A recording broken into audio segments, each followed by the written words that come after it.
কাল যা হয়ে গেছে তা শুধু স্মৃতি, আর আজ যা হবে নতুন গল্প তৈরির সুযোগ। আসসালামু আলাইকুম, আমি নাজনীন সুলতানা বলছি ব্রাহ্মণবাড়িয়া থেকে। কাছে এবং দূরে, দেশ এবং দেশের বাহিরে যে যেখান থেকে বসে আজকে আমার এই ব্লগ ভিডিওটি দেখছেন, আশা করি আল্লাহর অশেষ রহমতে সবাই অনেক বেশি ভালো আছেন। আলহামদুলিল্লাহ, আমিও আমার পরিবারকে নিয়ে অনেক বেশি ভালো আছি।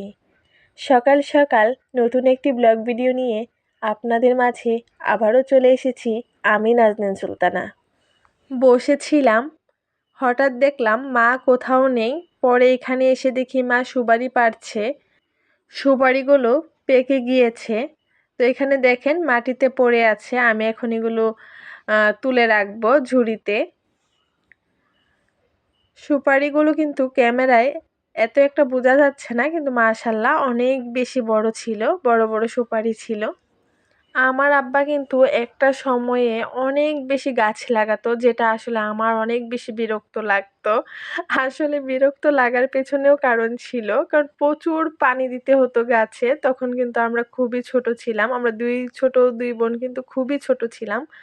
তো আমার আব্বা যখন ছুটিতে বাড়িতে আসতো, তখন হচ্ছে কিছু গাছ লাগিয়ে দুই বোনের ওপর দায়িত্ব দিয়ে যেত যে তোমরা পানি দিবা।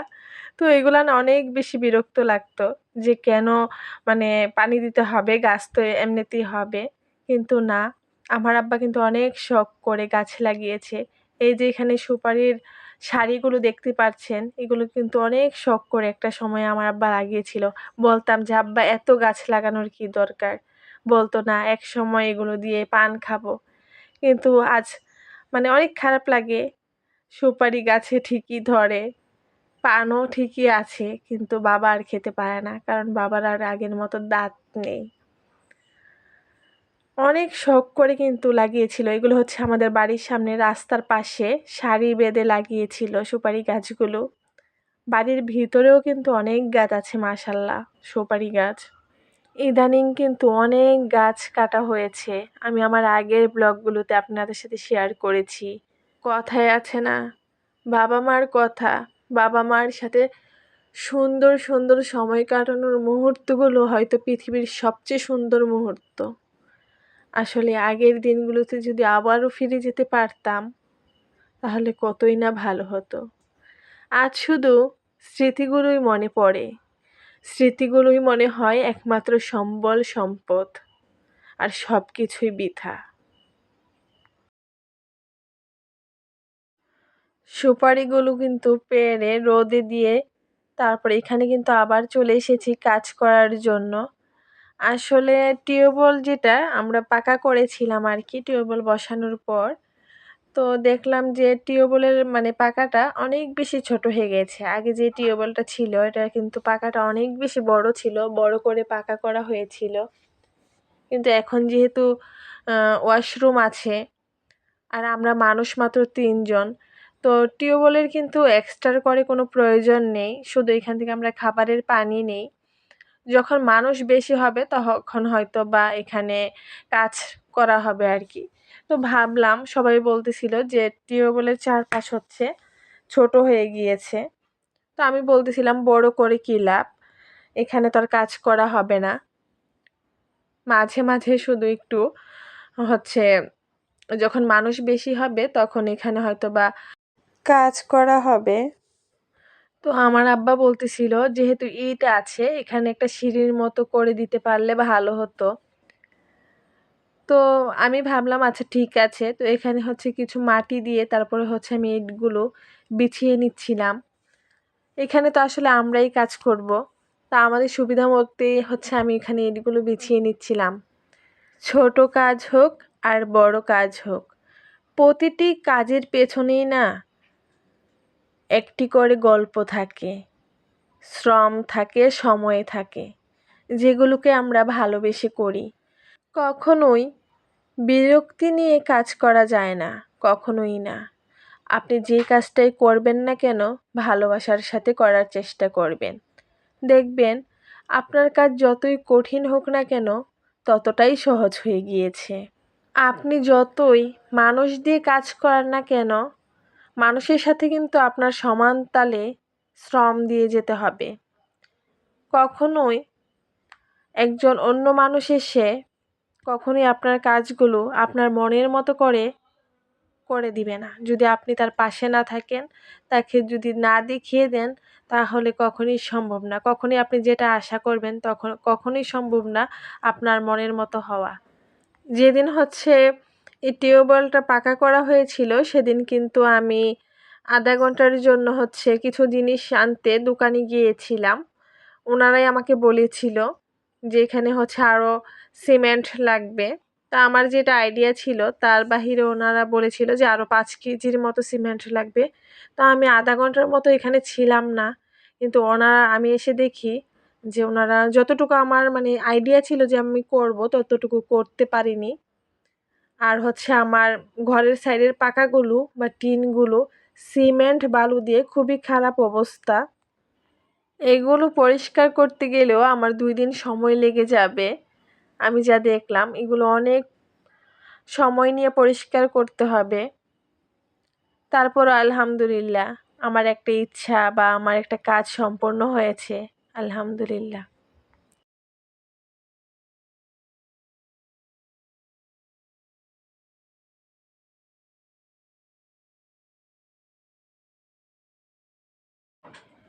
ইদানিং কিন্তু অনেক তাড়াহুড়ো করে কাজ করতে হয়। স্বস্তির সাথে আসলে কোনো কাজই করতে পারছি না।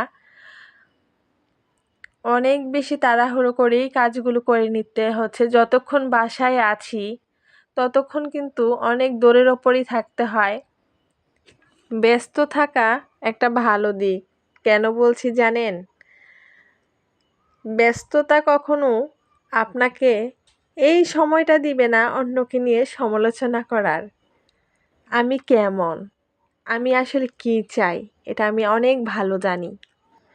কিন্তু আমার আশেপাশে অনেকেই আমাকে অপছন্দ করে আমি জানি। আমি এটাও বুঝি কে ঠিক কোন কারণে আমাকে অপছন্দ করে। আর আমি এই ব্যাপারগুলো আনন্দের সাথে উপভোগ করি। আমার সামনে খুবই ভালো কথাবার্তা বোঝায়। ওরা আমায় কতটা ভালো চায়। আবার এরাই আমার অগোচরে আমাকে নিয়ে সমালোচনা করে, আমার খারাপ চায়। সেই একটা ব্যাপার, তাই না? কিন্তু আমি সবই বুঝি, দেখি, তবুও চুপ থাকি।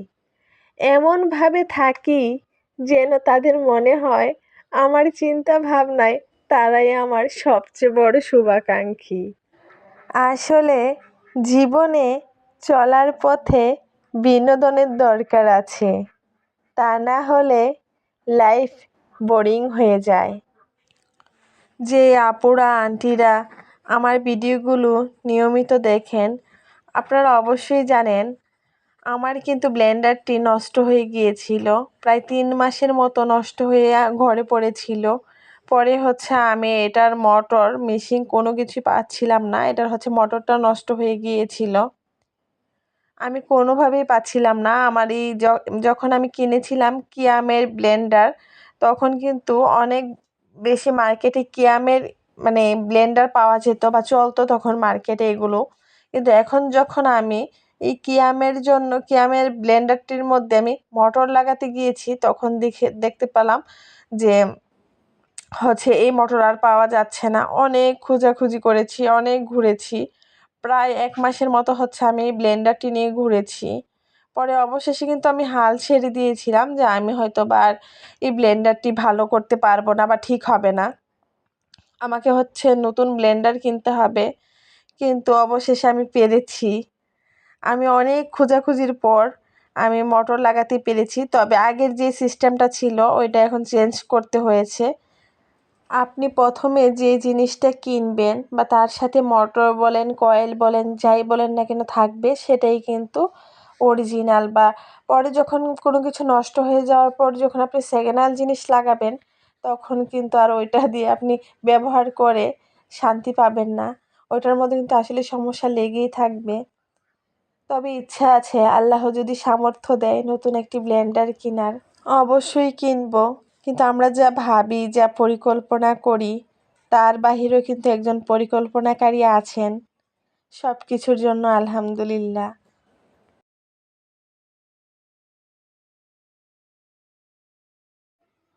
আর এখানে হচ্ছে দুপুরে রান্না বান্নার পরে আর কি, দুপুরে রান্না বান্না শেষ করে এক পাশে হচ্ছে ফিরনি রান্না করা হচ্ছিল আর অন্য পাশে হচ্ছে জলপাইয়ের আচার দেওয়া হচ্ছিল। আর হ্যাঁ, আপনাদের সাথে তো একটা কথা বলা হয়নি, আমার বোন কিন্তু এখন বাড়িতে ছুটিতে এসেছে। তো আমাদের ঘরে কিন্তু আগে অনেক বেশি মিষ্টি খাওয়া হতো, তো এখন যেহেতু আমার আব্বার ডায়াবেটিস, তো এখন কিন্তু আর মিষ্টি চাইলেও খেতে পারি না বা করা হয় না, কারণ একজনের জন্য তার কোনো কিছু করা আসলে আগ্রহ হয় না। তো এখানে ভাবলাম যে সবাই মিলে একটু ফিরনি খাবো, তো এখানে ফিরনি রান্না করা হচ্ছিল আর হচ্ছে জলপাই দিয়ে আচার দেওয়া হচ্ছিল। তা আমি কিন্তু চাইনি এখানে ভিডিও করতে, আমার বোন বলছিল না একটু ভিডিও করে, আমি বলছি না, এখানে সব কিছু পাতিল টাতিল মানে নোংরা হয়ে আছে, আমি এখানে ভিডিও করব না। আমার ভিউয়ার্সরা দেখলে আমাকে নিশ্চিত খবিশ বলবে বা বলবে যে অপরিষ্কার। বলতেছে আরে না, সবাই জানে মাটির চুলায় রান্না করলে যে এরকম হয়।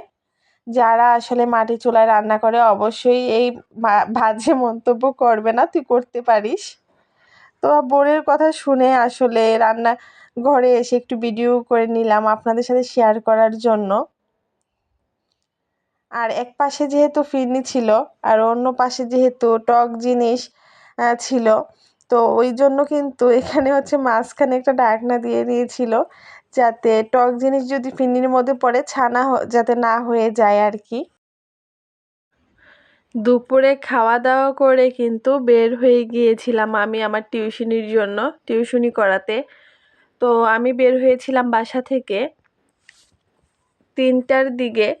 তো যেহেতু বোন বাসায় আছে আর সন্ধ্যাবেলা নাস্তা হবে না তা কি হয়, তো বাসায় এসে যে নাস্তা বানিয়ে বোনকে খাওয়াবো ততটুকু এনার্জিও ছিল না শরীরে। তো আসার সময় হচ্ছে আমি দোকান থেকে পেঁয়াজু, আলুর চপ, বেগুনি, বুট এগুলো কিনে নিয়ে এসেছিলাম, যে সবাই সন্ধ্যায় নাস্তা খাবো একসাথে বসে। আর আমার বোন কিন্তু অনেক ভালো মুড়ি মাখাতে পারে, তো বোনকে মুড়ি মাখানোর দায়িত্ব দিয়ে এখানে একটু বসেছিলাম। আর সবাই টিভি দেখছিল, তো বলছিলাম ঠিক আছে তুমি মুড়িগুলো মাখাও, আমি চা বসিয়ে আসি। তো ওই ফাঁকে এক ফাঁকে কিন্তু গিয়ে কিন্তু আমি চা বসিয়ে এসেছি। আর বোনকে বলছিলাম তুমি আজকে মুড়ি মাখা খাও, আমি তো বাসায় ছিলাম না, বাসায় থাকলে অবশ্যই তোমাকে কিছু নাস্তা বানিয়ে দিতাম, সবাই একসাথে বসে খেতাম, কিন্তু কালকে থেকে সবাই একসাথে বসে নাস্তা খাবো। কালকে যাও, তোমার জন্য একদিন আমি আমার টিউশনি অফ রাখবো, তোমাকে শুধু সন্ধ্যার নাস্তা বানিয়ে খাওয়ানোর জন্য। তো এগুলো নিয়ে অনেক হাসাহাসি হচ্ছিল। তো ও আবার বলছিল যে না তোমার টিউশনি অফ রাখতে হবে না, তুমি কিছু খেতে চাইলে আমাকে বলতে পারো, আমি তোমাকে বানিয়ে খাওয়াবো। আমি বলছিলাম না, দরকার নেই, আমি তোমাকে বানিয়ে খাওয়াবো। তো দেখা যাক আগামীকাল বোনকে কি নাস্তা বানিয়ে খাওয়াই। যদি সময় সুযোগ করে উঠতে পারি অবশ্যই কিন্তু আমার ক্যামেরায় ক্যাপচার করে আপনাদের সাথে শেয়ার করব।